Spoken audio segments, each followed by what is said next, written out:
Donc maintenant, je vais rajouter après min ici, je vais rajouter trois choses, hein. Celui-ci, hop là, pardon. Euh, Celui-ci, le 25%, 50% et 75%. Comment je vais faire ça? Eh bien, je vais appeler une fonction et je vais appeler une fonction lambda. Donc lambda, ça veut dire que c'est un peu du one shot si vous voulez. Je l'appelle, mais je vais pas définir une fonction. Je vais juste dire que ce que je veux, je vais l'appeler x. C'est quoi en fait? Il y a une méthode qui s'appelle quantile, pas percentile, pardon, sous pandas. Et donc en gros, qu'est-ce que je vais lui dire? Je vais lui dire que je vais appeler mon quantile et donc ici, c'est le 25%, donc je vais lui mettre 0.25. J'aurais pu faire 0.25, mais j'ai même pas besoin de mettre le 0. Donc je vais faire comme ça. En gros, qu'est-ce que je lui demande? On va déjà voir si ça marche, hein, avant de voir si, avant de vous expliquer ce que je lui demande. En gros, qu'est-ce que je lui demande? Je lui dis, on voit bien, on a 25, là les 25%, 71.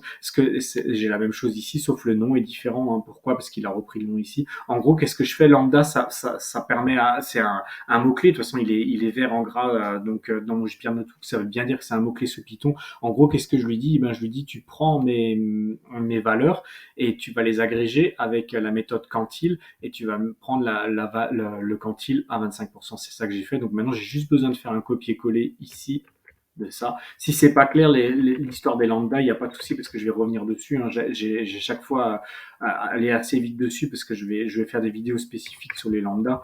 Mais donc si vous n'avez pas compris, si vous n'êtes pas à l'aise encore avec ça, pas de souci. Mais vous voyez un petit peu l'idée maintenant. J'ai juste copié-collé. J'ai fait le quantile à 25, le quantile à 50 et le quantile à 75.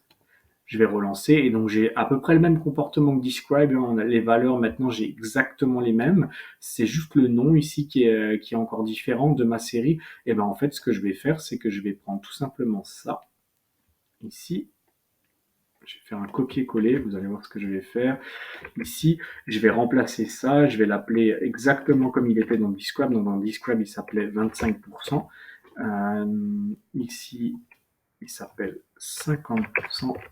Et ici, il s'appelle 75%. Je vais dire, ben, je vais le stocker dans une variable, ça, et je vais dire que c'est l'index de ma série. Donc, je vais faire, par exemple, ser index. Voilà, je vais lui dire que c'est ça, mon indexage. Je vais l'exécuter, comme ça c'est stocké. Et qu'est-ce que je vais faire? Ça, maintenant, tout ça, je vais lui dire que c'est ma série. Donc, je vais l'appeler ser.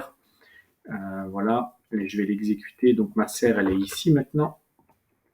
On a bien ça. Et tout ce que je vais lui dire maintenant, c'est que je vais lui dire que ser.index, donc pour l'instant, on va voir ce que c'est. C'est count, min, et on a mis trois lambda. Et ben en fait, je vais lui faire une assignation et je vais lui dire que ça, maintenant, je vais l'assigner avec ma variable qui s'appelle ser underscore index. Voilà, donc en gros, je vais lui dire qu'au lieu d'avoir ça comme index, je veux ça comme index.